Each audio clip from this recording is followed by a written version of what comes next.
Before evil took root, long before humanity's first steps on earth, the heavens were a realm of infinite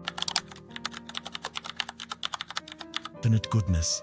Perfection reigned supreme, and every angel shone with divine radiance, their hearts brimming with reverence for their Father, the Creator of all. Amid this celestial harmony, one angel stood unmatched in glory, Lucifer. You were the seal of perfection, full of wisdom and perfect in beauty. Lucifer was extraordinary, surpassing all others in intelligence, power, and honor. Admired by all, he was God's most magnificent creation, a masterpiece shaped by the Creator's own hand. In this being of unparalleled splendor, God had poured out his delight. Lucifer was the first of all creation, the very pinnacle of divine craftsmanship, bestowed with a power unmatched by any other angel. His brilliance was second only to God himself. But perfection has its limits, and within Lucifer's heart something stirred, something dark. You were blameless in your ways until wickedness was found in you. This flaw, subtle at first, became the catalyst for all the suffering and darkness that would follow. Lucifer, once the brightest of stars, fell into shadow. He became the prince of darkness, the corrupter of souls, and the architect of destruction. The heavens mourned as their brightest light turned to chaos. Lucifer's fall left a scar in paradise. Though the light returned, the heavens were never the same. Like a shattered mirror, the perfect harmony of heaven bore the memory of betrayal. Lucifer's story remains a cautionary tale, a somber reminder that even the brightest can fall into the abyss. But how did such a fall happen? How did a realm of perfect peace give birth to the seed of evil? To understand, we must return to the heavens before the tragedy. Lucifer was crafted with divine precision. You were anointed as a guardian cherub. You were on the holy mount of God. You walked among the fiery stones. The heavens, a realm of perfect order, operate under divine structure, with every angel fulfilling their purpose. At the highest ranks are the seraphim, beings of living fire, burning with love and purity. They sing without ceasing, "Holy, holy is the Lord Almighty." Below them are the cherubim, guardians of divine wisdom and protectors of the universe's deepest secrets. They are the shield against any shadow of impurity. Yet, even in this hierarchy of divine purpose, the seeds of rebellion took root.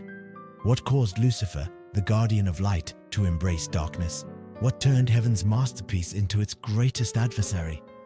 These questions linger as the echoes of Lucifer's fall remind us of the fragile balance between light and shadow.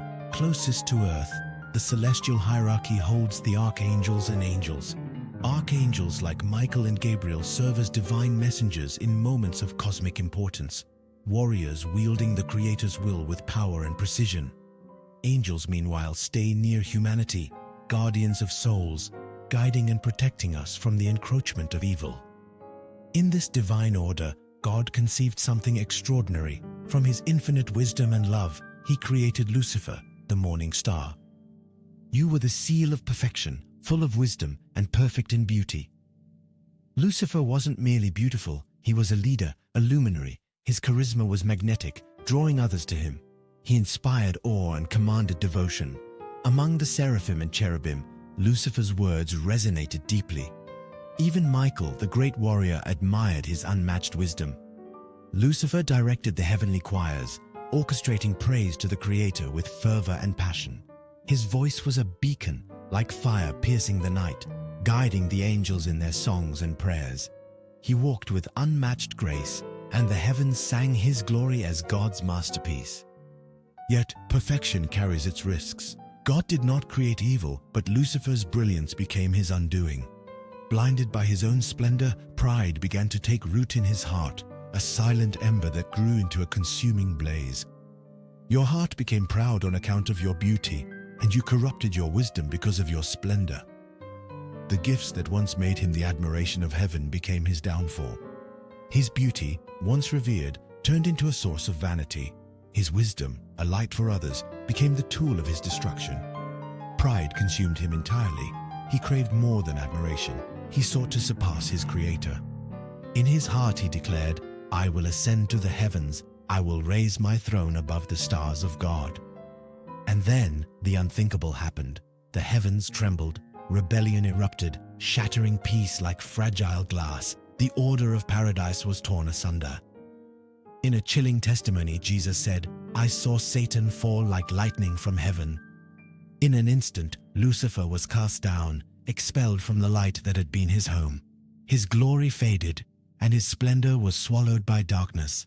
The morning star, once the brightest of all, was extinguished. Banished to the abyss, Lucifer's rebellion became the origin of evil, a somber reminder that even the most perfect can fall. The celestial body of light was extinguished. But how could this happen?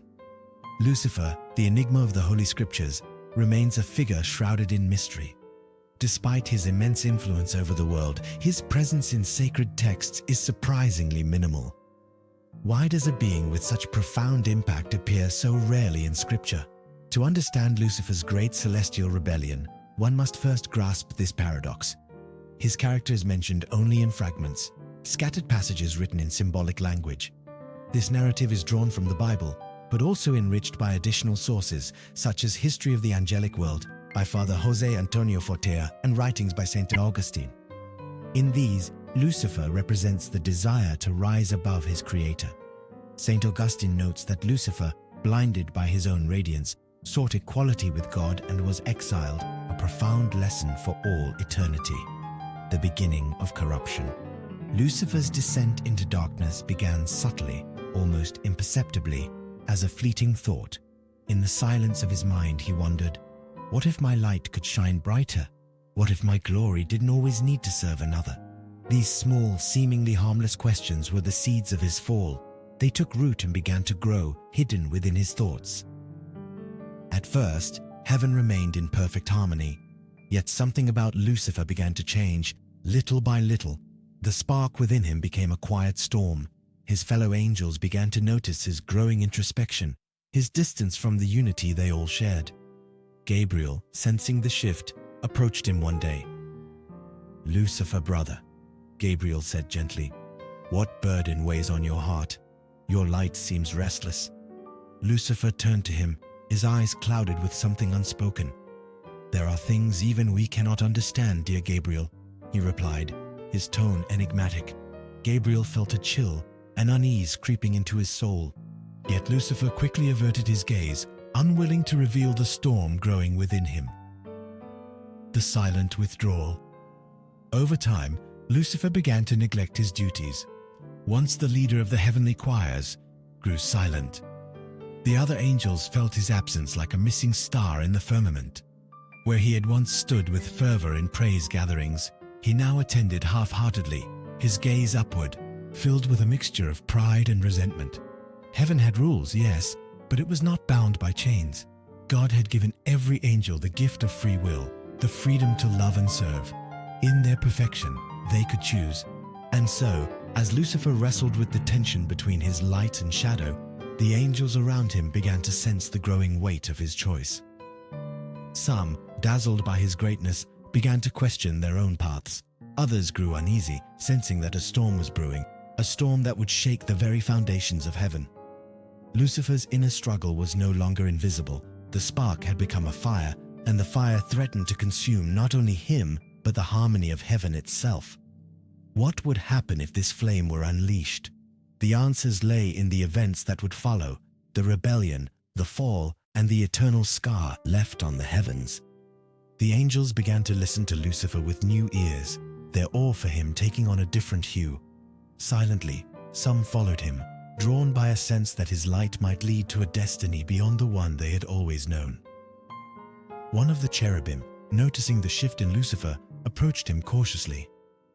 "Lucifer, do you no longer find joy in singing?" the cherubim asked. Lucifer's reply came with a cold smile, his voice devoid of the warmth it once held. "I've found other pursuits. Perhaps there's something beyond what we've known." And with that, the morning star made his decision. The spark within him ignited into a flame, and that flame became a consuming fire. In his heart, he declared, "I will ascend above the tops of the clouds. I will make myself like the Most High." That night, something in Lucifer's radiance changed. It was no longer the light of praise and devotion, but the blazing fire of ambition. Paradise, so perfect and peaceful, trembled for the first time. the harmony of heaven felt the shadow of rebellion. Lucifer's name, meaning Lightbringer, was no empty title. He was heaven's beacon, the morning star, the first to rise and illuminate creation's night. Every angel had listened to his words with devotion and reverence. The angels, though wise and strong, each a reflection of God's purity, were captivated by Lucifer, not through lies or deception, but through his unshakable charisma and authority. His passion and vision were so compelling that many began to see him as a leader of a new light. Like a shooting star briefly illuminating the heavens, Lucifer's brilliance dazzled those who followed, believing him to be a unique and worthy guide. His goodness, his authority, and his influence were undeniable, and if we truly understood how magnificent this masterpiece of God was, we would grasp why even God praised his creation. As the book of Job reminds us, not even Lucifer's sin could fully destroy the craftsmanship of God. Even in his rebellion, he remained powerful and striking, a reflection of the Creator's mastery. The divine warning. Amid this growing storm, God called Lucifer into sacred silence. His voice, deep and gentle like a flowing river, addressed his creation with love and patience. "Lucifer, my son, the seal of perfection," God began. "I sense your thoughts straying from me. In your heart, ideas are growing that separate you from the eternal." Lucifer, with a serene glow, looked at the Creator and replied, "Father, did you not create me to understand and explore? There is nothing I desire more than to comprehend the depth of your works. Do you think that is wrong?" God's sadness was profound but restrained. His immense and patient heart understood the fragility of the freedom he had given his creations. Even in the purest soil, he knew the seeds of pride could germinate. "Lucifer," God continued gently, "your desire to understand is noble, but your thoughts are becoming self-centered. You have been seduced by the light I placed within you. You forget that this light is not your own source, it is a reflection of my love." Lucifer lowered his gaze, but within him a fire of pride and incomprehension began to burn. "My Lord," he said, his voice trembling with emotion, "I have desired nothing that is not yours. My light is the gift you gave me. How could I turn away from you if I was made by your own will?" God looked upon Lucifer with infinite tenderness, seeing through the words to the turmoil within. He knew that Lucifer, though not yet fallen, was beginning to perceive the beauty of his own glory as an end in itself. His love was cooling, his devotion dimming, and still God, full of mercy, extended his hand. He waited, knowing the fragile balance of free will, hoping against hope that his beloved creation might turn back from the precipice. But the fire in Lucifer's heart continued to grow, setting the stage for a rebellion that would forever scar the heavens. God extended his hand toward Lucifer, his voice soft and filled with infinite love. "Son, remember where all light comes from. Do not let your heart be shrouded in shadows. If you turn to me, your splendor will grow, not just in brilliance, but in truth. Together, we will be far greater than any solitary thought could ever imagine." But instead of feeling peace, Lucifer felt a sting to his pride, a discomfort he could barely understand, but could not ignore. Why so many warnings? Did God not trust his ability to remain faithful? The questions gnawed at him. He bowed respectfully before God, but within him, an invisible distance was forming, widening with each passing moment. The growing divide. Days turned into weeks, and Lucifer's desire to explore and understand consumed him. He no longer paused to contemplate God with the same devotion. Outwardly, he remained the admired morning star, still leading the heavenly choirs with his radiant voice. But his heart was divided, and the angels began to sense the subtle shift in him. Once more, God called out to him. "Lucifer," he said, his voice heavy with sorrow, "I see the path you are taking, and it pains me to see you like this. Your light is turning to shadow, but it's not too late. If you return to me, the love within you will bloom anew, greater than ever before." Yet this time, Lucifer's pride drowned out the call. His heart had hardened, and his thoughts turned inward. In his mind, he began to justify his growing ambitions. "Don't I deserve more? Am I not the brightest among all?" God, in his infinite patience, let him go. He had given all the love and mercy possible. Yet, in one final plea, he said, "I will not turn away from you, my son, but you are free to choose." The second chance. God's sorrow was immense, an ancient and aching sadness. He knew he was losing his most beautiful creation. Yet even in Lucifer's rebellion, God resolved to love him still. Even in his fall, I will love him, the Creator thought. As Lucifer drifted further away, all of heaven seemed to hold its breath.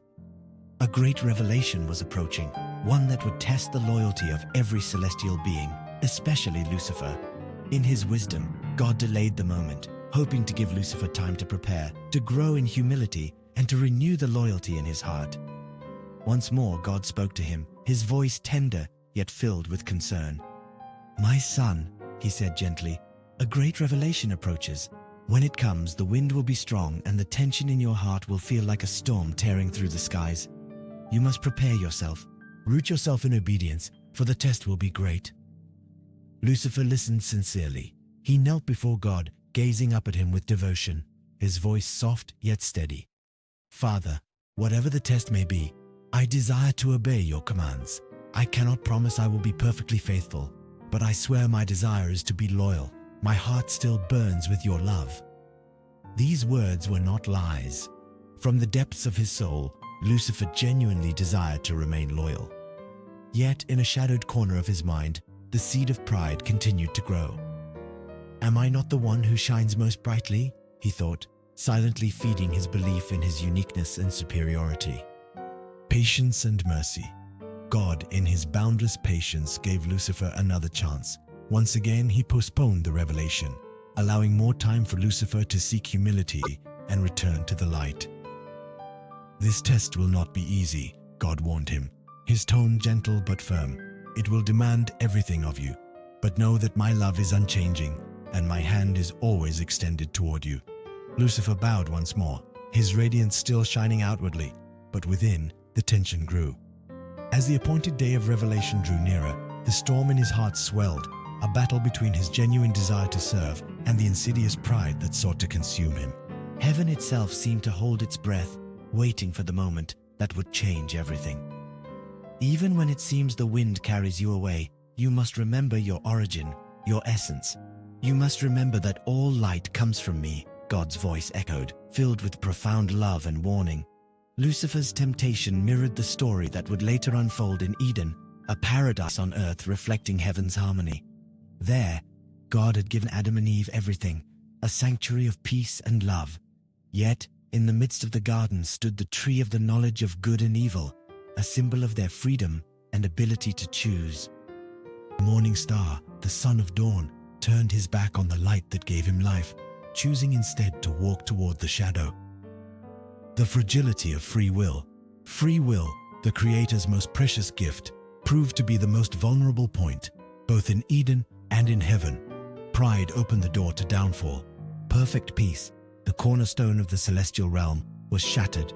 The virtues that had once been the foundation of the angel's existence became fragile. For the first time, heaven knew shadow, and the harmony of eternity was forever changed. The great revelation. God, in his infinite patience, had delayed the moment of reckoning time and again, speaking to Lucifer in the quiet depths of his heart. "My son," he would say gently, "the time of revelation approaches. You must prepare yourself." It was a fatherly plea, a loving warning, calling for humility and reflection. God, who had loved Lucifer so deeply, believed there was still hope. That love, he thought, could overcome the pride darkening the morning star's brilliance. But the moment of waiting had to end. God, as the creator of all, had to consider every celestial being, not just Lucifer. All of heaven felt the mounting tension, an unspoken anticipation that swept through the angelic hosts like an invisible storm. And on that fateful day, God gathered all the angels, great and small, into a vast assembly, a vision of creation. The heavens illuminated with divine majesty, and a solemn silence fell over all. The firmament opened, and God's presence shone with infinite brilliance. His voice, like soft thunder, filled the cosmos, declaring, "I will create a material universe, a place where life will flourish, a place that will reflect my love and glory in a new way." The angels listened in awe as God unveiled his vision. Galaxies spiraled into existence, stars ignited, and planets spun in perfect harmony. Then God revealed a world unlike any other, Earth. It was a place of unparalleled beauty, a jewel where life would flourish in its greatest splendor. Joy blossomed in the hearts of the angels as they beheld the Creator's magnificent plan. It was a dream beyond their wildest imaginations, a creation filled with infinite potential. But then God's voice grew even more profound, and his words carried a deeper mystery. "I will not only create this universe," he said, "but on that world, I will create beings in my image and likeness. They will be called humans. They will be a blend of flesh and spirit, a union of heaven and earth." The announcement sent waves of wonder through the angelic host. This was something entirely new. The angels had never imagined such a creation, a being that could embody both the material and the spiritual, a reflection of God's love and creativity in its purest form. The reaction of the angels. The angels were mesmerized. Joy radiated through the assembly as they envisioned the Creator's plans. Yet, within Lucifer, a different fire was kindling. The thought of these new beings, humans, challenged everything he believed about his own supremacy. How could they bear the image of God, he wondered? Was I not the greatest of all his creations? As God spoke of humanity's destiny, Lucifer's pride grew heavier. The light within him, once a source of harmony, now fed his growing shadow. The stage was set for the ultimate test, a moment that would define the course of eternity, not just for heaven, but for all creation. In that same moment, God revealed the fullness of his divine plan. "In that place," he said, "I myself will become flesh. The second person of the Trinity, my Son, will take human form. His name will be Jesus Christ, and in that humanity you shall worship me." God the Eternal was asking the angels to bow not only to his divine majesty, but also to a human face, fragile, humble, and mortal. The sheer magnitude of this revelation was overwhelming. Then the silence gave way to an eruption of awe and jubilation. The angels, overwhelmed by the mystery of the Incarnation, acclaimed the Creator. To see the light of light descend into the frailty of flesh was an act so wondrous and incomprehensible that many could not contain their joy. It was love in its purest, most unexpected form, a divine humility beyond imagination. The angels rejoiced, feeling privileged to witness this extraordinary mystery. But God's plan did not end there. He revealed another truth, that humanity, these beings created in his image, would fall into sin and corruption. Yet even knowing this, God declared he would sacrifice himself for them through crucifixion. The vision of such love and suffering filled heaven with reverence, yet not all shared this awe. Lucifer's silence. Among the heavenly hosts, one of the brightest remained still. Lucifer did not cheer, did not move, did not speak. He stood apart, his gaze distant, his expression unreadable, as if the divine light illuminating all of heaven could not reach the shadow forming in his heart. His eyes, once radiant, now seemed like dark wells, reflecting the storm raging within. In that moment, everything crumbled inside Lucifer. The thought of bowing to a human form, worshipping God in the humility of mortal flesh, was incomprehensible. It felt beneath him. Why, he thought, why would perfection itself lower to such depths? Why must we, beings of pure light, worship flesh and bone? The revelation of humanity's future, its inevitable corruption and rebellion, added fuel to the fire within him. The vision of God sacrificing himself, allowing himself to be humiliated and killed by these finite, ungrateful beings, was too much for Lucifer to bear. It seemed absurd, an insult to the grandeur of heaven itself. Lucifer's defiance. In that storm of disbelief and disdain, a burning question emerged from the depths of Lucifer's pride. Why not me? For centuries, he had been the most beautiful of all creations, the closest to the throne, the masterpiece of the Creator's hands. He had radiated brilliance, led the choirs of heaven, and inspired awe among his peers. And yet this plan, the most profound, most sacred act of divine love, did not include him. Lucifer could not comprehend why he, the morning star, had not been chosen. The thought consumed him. He had been the closest to God's majesty, yet he was now asked to bow to a human form, fragile, corruptible, and unworthy in his eyes. It was a blow to his pride, a spark that ignited the flame of rebellion. The mystery of the Incarnation, so beautiful to the other angels, had become a torment to Lucifer. The love that heaven rejoiced in seemed to him like a betrayal. And as he stood there, motionless and cold amidst the celebration, his heart hardened further. The storm within him raged, and from that storm the seeds of defiance began to grow, threatening to shatter the harmony of heaven forever. For the mystery of the hypostatic union, Lucifer felt that his light, his splendor, his unmatched wisdom made him worthy of something far greater. Yet, instead of exalting him, God had chosen to lower himself into the frailty of human flesh. This thought festered, and from it, bitterness was born, a bitterness that coiled around Lucifer's heart like a serpent, suffocating every trace of love and respect he once held for the Father. The moment of defiance. Finally, the decisive moment arrived. God stood surrounded by a multitude of angels, his glory radiating throughout the heavens. One by one, the angels knelt in adoration, their hearts embracing the revelation of the Incarnation with humility and awe, but not Lucifer. Lucifer remained standing, his body tense, his gaze unyielding, fixed on God's throne. His heart, once filled with light, now brimmed with silent hatred.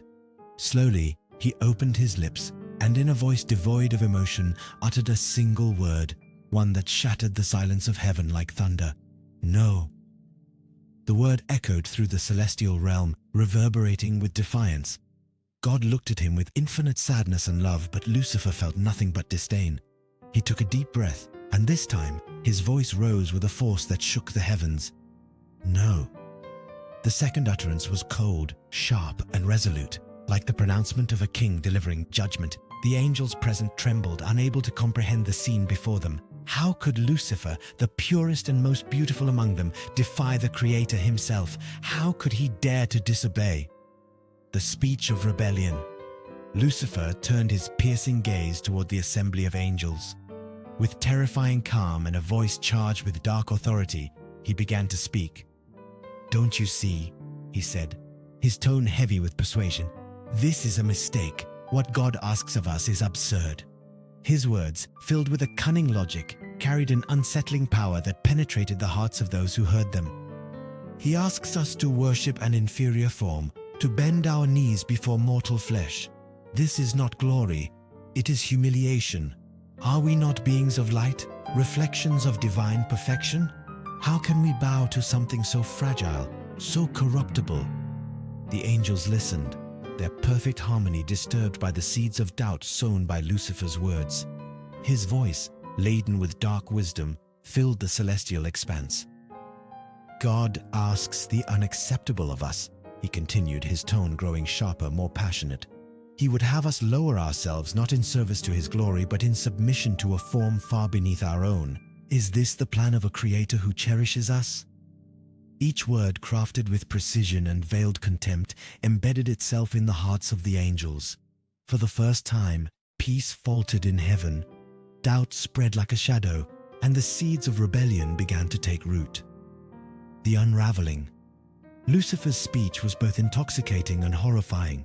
His intelligence, once a beacon of light, had become a weapon of division. His voice stirred the angels, making them question what they had never doubted before. Some looked toward God with renewed devotion, their faith unshaken, while others felt a faint yet growing uncertainty. Lucifer's bitterness, now fully revealed, was no longer a silent storm, but a raging tempest.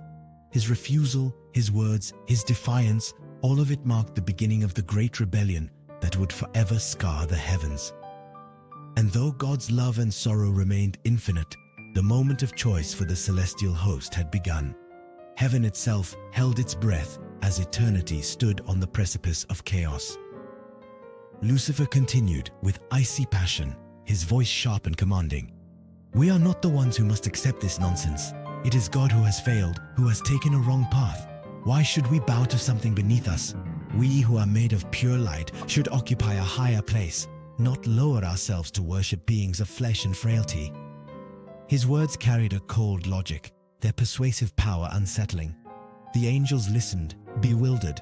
Lucifer's arguments, so confidently delivered, seemed reasonable, even justifiable.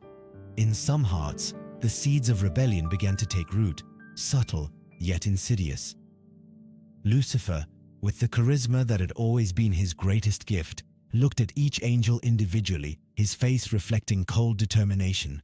He was no longer the radiant morning star they had admired. He had become something else, something dark, yet still compelling. Lucifer, the first among angels, had fallen. The intervention of Archangel Michael. The angels, now filled with doubt, whispered among themselves. Lucifer's words echoed in their hearts like the hum of a gentle yet poisonous wind. His speech carried a seductive logic, challenging their very purpose. Was God asking the impossible? Was it fair to bow to a human form? These thoughts, once unthinkable, now lingered in their minds, growing like shadows within their radiant souls. Lucifer's voice, firm and direct, resonated with a dangerous blend of wisdom and defiance. His charisma was undeniable, and many found it impossible not to listen. But then suddenly, a voice rose above the murmurs. It was not the voice of doubt, but a cry of unshakable conviction, a challenge that pierced through the entire heavens. "Who is like God?" The words rang out with such force that the very fabric of heaven seemed to tremble.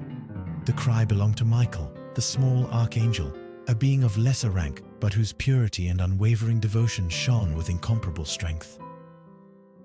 In 3 simple words, Michael had shattered Lucifer's arguments, exposing the fundamental flaw in his logic. Who is like God? It was a cry of humility, a declaration of truth. Michael's words were a reminder to all that no one, not even the morning star, could rival the Creator. The angels trembled, their hearts stirred. Michael's exclamation awakened something deep within them, a reminder of their origin, their purpose, and their loyalty to the one who had made them. Lucifer's defiance. Lucifer turned slowly to face Michael, his gaze once warm and full of light. Lucifer stood rigid, filled with icy fury and surprise. Until that moment, no one had dared to challenge him so openly. Michael, though smaller in stature, stepped forward with unshakable courage. His words, sharp as lightning and thunderous in conviction, cut through the tension like a blade. "You are arrogant," Michael declared, his voice calm but carrying a force that pierced like an arrow. "Your light, Lucifer, has become a shadow, attempting to eclipse the Creator. Can't you see? You've placed yourself above God." The words struck a deep, hidden wound within Lucifer's core. For the first time, his pride and ambition were exposed publicly, leaving him vulnerable, naked, and humiliated. Rage and shame flooded him, dark waves crashing against his heart. He tried to stand firm, to maintain his dignity, but Michael's words burned within him like an unquenchable fire. "You understand nothing," Lucifer retorted, his voice taut with fury and bitterness. "Are you so blind that you can't see what we're being asked is humiliation? I, who was first in his glory, cannot kneel before something so inferior." Though his words were firm, the underlying rage and bitterness distorted his voice. The angels, watching in tense silence, saw the cracks in Lucifer's facade. Michael, serene yet unyielding, took another step forward. His voice, though quiet, carried the weight of 1,000 storms. "You don't understand love, Lucifer," Michael said. "This isn't about humiliation, it's about love. God becomes flesh for us, and you reject him because you can't bear to be lesser. You've forgotten your place. You've forgotten that all you are is a reflection of his glory. It's not God who lowers himself. It's your pride that elevates you beyond your own being." Lucifer's inner turmoil. Michael's words struck deeper than any blow. For a moment, Lucifer felt as though his very essence was laid bare, as if Michael had held up a mirror and forced him to see the truth, that his pride had twisted him into something unrecognizable. What he saw was no longer beautiful, but a shadow filled with resentment. The weight of that truth, the pure, unyielding love that Michael defended, was unbearable. Lucifer's gaze, filled with contempt, met Michael's calm yet piercing eyes. He said nothing more. Unable to withstand the shame and the growing storm within him, he turned away, retreating from Michael and the angels who watched in silence. His back was straight, but inside, an uncontainable anger burned. Alone, in the darkness of his solitude, Lucifer wept. Not tears of sorrow, but tears of pure rage. His wounded pride festered, and from it grew a hatred that consumed him. How dare Michael, he thought bitterly. How could he of all beings challenge me, the brightest of all? Yet, deep within him, a faint voice whispered the truth. Michael is right. This was the most tormenting realization of all. The truth lingered, unwelcome and unbearable, like a splinter lodged in his heart. The beginning of rebellion. Lucifer, still simmering with anger, whispered to the shadows, his voice low but resolute. Can't you see that God asks the impossible of us? He asks us to renounce who we are, to kneel before an inferior form.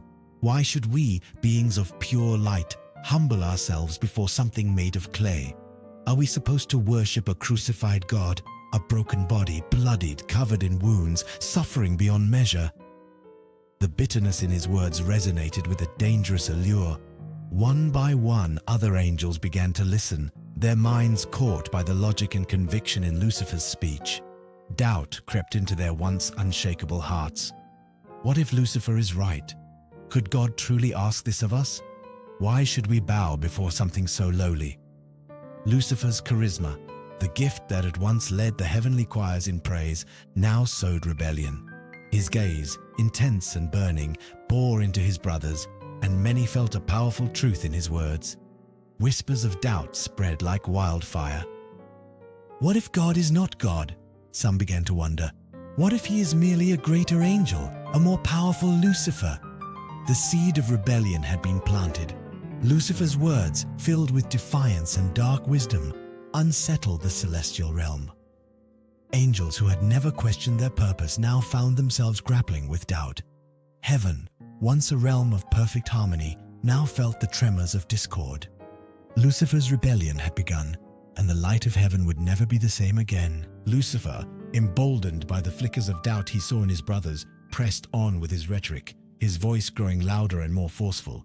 His words, though dark, were calculated, each one designed to penetrate deeper into the hearts of the angels. Brothers, he began, his tone filled with icy confidence. Are we not the greatest of his creations? Are we not the beings of light, the purest reflections of his glory? Yet he asks us to bow to something lesser, beings made of dust, of flesh, fragile and corruptible, and for what?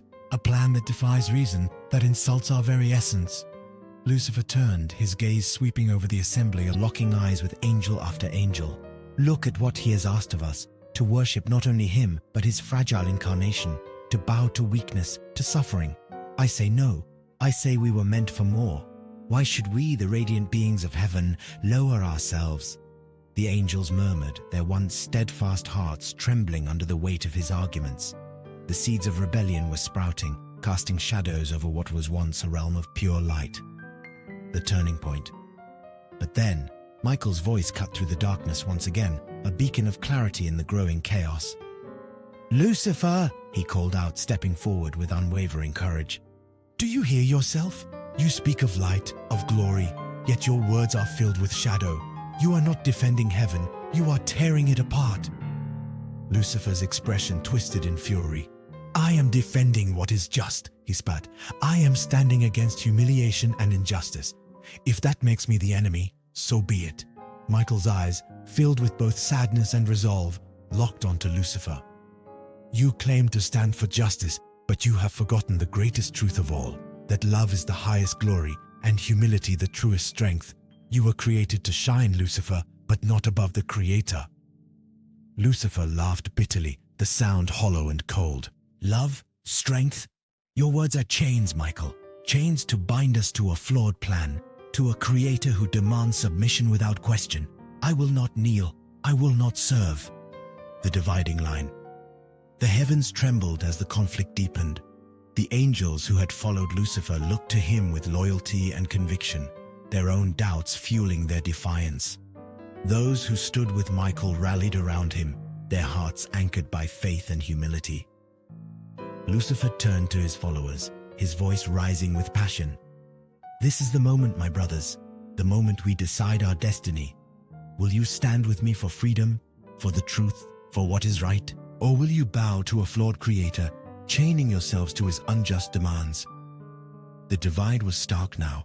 The celestial host split between those who believed in Lucifer's cause and those who clung to God's truth. Lucifer's rebellion had gone beyond words. It had become a choice, a test of allegiance. God's final warning. Then, the voice of God echoed across the heavens, a sound that stilled every soul. It was not angry but filled with infinite sadness and love. "Lucifer, my son," God said, his tone heavy with sorrow, "you do not understand what you are doing. You see my love as weakness, my humility as folly, but it is you who are blind. Turn back now and I will restore you. There is still time." For a brief moment, silence hung in the air. Even Lucifer hesitated, the faintest flicker of doubt crossing his face. But then, his pride surged, drowning out the whisper of reason. "No," he said, his voice like iron.